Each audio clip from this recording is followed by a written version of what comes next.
Everyone. Thanks for joining us. As Michelle mentioned, we're happy to welcome Lolita Carrico to the Power Summit. Lolita is CEO of Lolita Carrico LLC and her online course series for entrepreneurs called Ready for Launch. She's a Los Angeles-based digital marketing expert and business strategist with more than 20 years of experience who specializes in helping firms from startups to Fortune 100 companies overcome challenges and scale efficiently and profitably. So today, as Michelle mentioned, we'll be discussing the state of the workplace now that everything's been upended due to COVID, obviously. And again, if you have any questions for Lolita during our conversation, please type them into the chat box and we'll get to as many as we can. So with that, welcome, Lolita. Thanks for joining us. Hi, Sarah. Thanks for having me. Good to see you. Yes, you too. So we know, and we've talked about this before, remote work is not new, especially among sales teams. A lot of them run their own desks, things like that. But now we're really seeing all types of departments working together at a distance. So how are companies adjusting to that? And what kinds of technologies are they using to facilitate collaboration right now?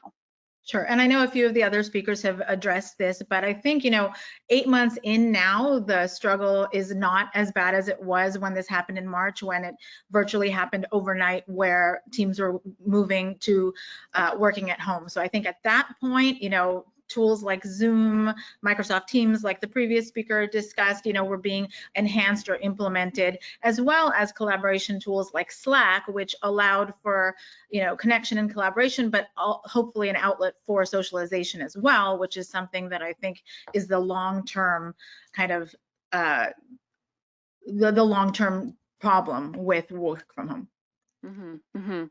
Yes. So I know one of the things that I don't think that technology can totally replace is social well-being and workplace friendships. And those are so important for effective collaboration. I think, this whole COVID situation has reminded us of how important those really are. But they're really suffering right now, particularly for those who started new jobs during this time. So what are some of the challenges of long-term or even permanent remote work, and how can those be addressed by companies? Well, I think that, a lot of companies have already said, while some people are going back to work in a limited capacity, some big companies have said that their teams have the choice to either, work from home for the end of the year to the end of next year, or indefinitely. So I think that what the mind shift has to be is, whereas when we were going to the office, regularly, and we would have offsite events or offsite meetings where the employees and teams would get together for strategy and collaboration and more of those personal connections. Now we're going to look at companies investing in on-sites where the remote workforce comes back to the office, once a month, once a quarter, for these types of events that again allow for in-person trainings, but really to maintain those connections with teammates. Yeah, it sounds like, as we used to have when we could be in person, we would be in the office and we'd have offsite retreats. So Right. now it's going to be more like we're in the at our homes, and then those on-sites will be the retreats at the office to just have some, at least some in-person collaboration. Yeah. So yeah, so now this shift in work, I mean, there's just so many aspects of this shift that are affecting different aspects of the workplace, right? So now we talk about the HR realm. Will we see more people expect that their jobs have remote or flex hours as an option starting from day one of their employment, rather than it being like a coveted privilege based on years of service or job title? I know the speaker before, Mike, he was talking about how going to be a real temptation to want to micromanage your people Right. with remote work. So what is that all kind of looking like right now? I think for sure, talent is going to expect for there to be a remote aspect to work. Some employees thrive within the office environment and are most productive there. So I think there will still be those who want to go into the office if that's an option. However, absolutely, I think talent will be looking at what flex options are, what remote work possibilities are within new opportunities, and how the HR department is going to support them, not only in a remote setting as far as training, but for career development, so that they can continue to grow within their companies. What does that look like? So I think whereas HR will have to shift some of the ways that they evaluate potential employees, I think that they'll also have to address that up front, that remote work is a reality that I think is here to stay. Yeah, so let's actually dive into that a little more. So when we're talking about new hires during this time, if remote work is going to be part of a lot of jobs at a company, How do hiring managers, HR reps, how do they vet for remote work skills? Like when you know that this person is going to have to be at a distance from their colleagues at this time, how do you make sure that they're going to be able to handle that in the correct way? I think that a lot of the evaluations and tests that HR folks put on, have new employees or new potential employees go through will have to shift. Something that I saw happen early on in, March, April, May, when this was all just happening, was that a lot of HR departments were bringing in consultants to really, help figure out not only how to keep their existing workforce engaged and productive and adjust to this, but typically HR sometimes seems to be the more old school of departments, so they had to bring in these consultants to help with technology and really help them adjust to this new normal and new school of working in this environment. So I think that they'll have to shift a lot of the way that they evaluate and how they measure, as Mike, the speaker before, said, how they're measuring rather than micromanaging. What are those metrics that they're going to use to ensure productivity and success on both ends for the employee and for the company's operations. Well said. Yes, I agree. And so with all of that said, one of the things that, obviously the people in this industry know very well is promotional products. And so companies that are marketing and branding themselves right now to attract and retain talent, how can promo products play a part in that? I think that, everybody, as others have said, loves when you're a new employee, you love to get your t-shirt and your mug, from that company. And in a remote setting, I think I'd love to see businesses really think about if they're hiring new folks or even the people that are already on staff who have moved to remote, how do they take care of them within that situation? So I know we've discussed that there's cost savings involved with, moving, having people work from home, reinvesting that money in, on-sites and whatnot, but also giving them stipends to help them set up a remote office or swag that's more beneficial to their health and well-being in this remote setting. For example, a physical therapist that I worked with in consultation with one of my clients, was finding that a lot of the employees were using laptops, and they maybe didn't have a proper desk at their office, or they're at their dining room table, looking down, that hurts their neck. There's this thing that she calls office butt when you're sitting in a chair, and and it just it can cause back problems and neck problems. So she recommended these little cushion things that Oh yeah. sit on that are Hmm. really helpful. I mean, it helps, with back pain, et cetera. You can send those in a swag bag, branded.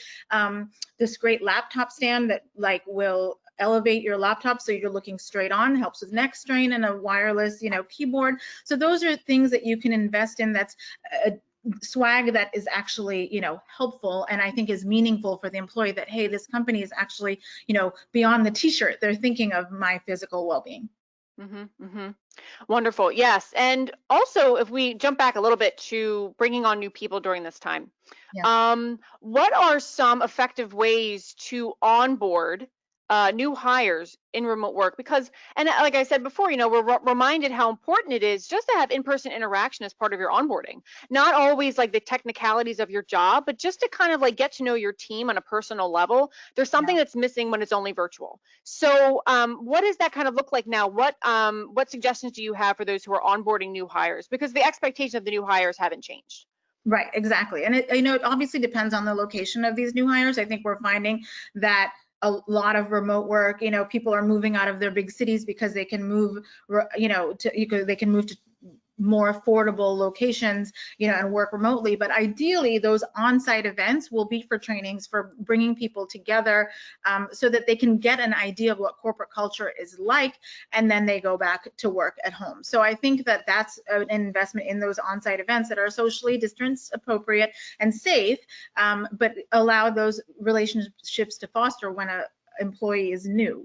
If that's not possible to do, on-site training, then I would say really invest in a great interactive, immersive training program online that's not just teaching them how to do their job and the nuances of the company, but infusing the culture, as the previous speaker said, beyond virtual happy hours, which, yeah, you can kind of get tired with that, come up with interesting ways to engage the employee and really help them understand the culture.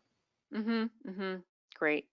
And so now you mentioned this a couple minutes ago, and I thought it was very important to emphasize.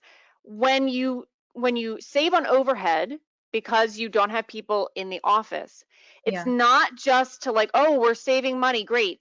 There are new requirements, and this remote onboarding would be an example. You have Okay. new requirements now for a remote workforce that money should go to. Can you talk about some ways that money can be reinvested to optimize that remote work experience? Sure, absolutely. Some studies have shown that companies are saving up to $10,000 a year per employee. And initially, some, news outlets and industry news were saying, oh, look at the cost savings involved. We think that's why this will become a long-term solution because of the cost savings. And I think that's not the way to think about it. Think about how you are going to reinvest those savings into productivity, into setting up, effective, fun, on-site events, where you do bring them together, the employees together in a safe environment that's fun and productive, and then also giving the employees using some of those funds to help them set up their best possible workspace. And then of course the tools involved, like other speakers have said, for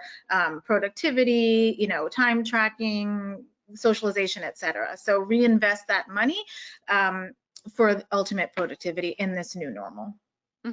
Great.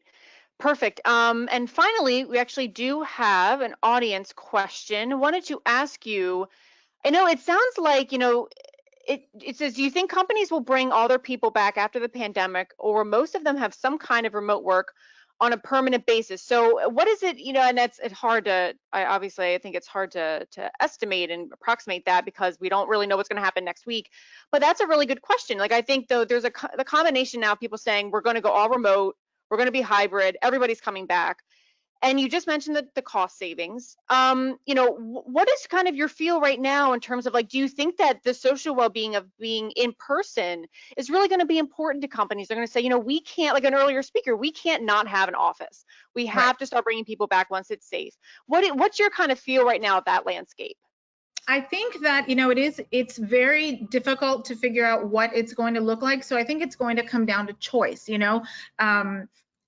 most companies, yes, they're not going to do away with their offices. Many, staff members have to work, whether it's a distribution center or they're more productive in an office setting, they'll have to come back into the office. But I think it's going to come down to choice because we don't know when things are going to change, and I think people will still be hesitant and afraid, to come into a work environment. They may have young children or older people at home, that they're concerned about. So I think that the best thing that we can do as management and employers is to look at the long term, because I think that security is helpful for employees and for the businesses themselves. If we are in this sort of like short term, like, okay, this might last 4 months. When this all happened in March, we never thought we'd be here in October and still a similar situation. I think if we can set up for long-term success in this environment and have ways that will adapt when things change, and if things, when things change,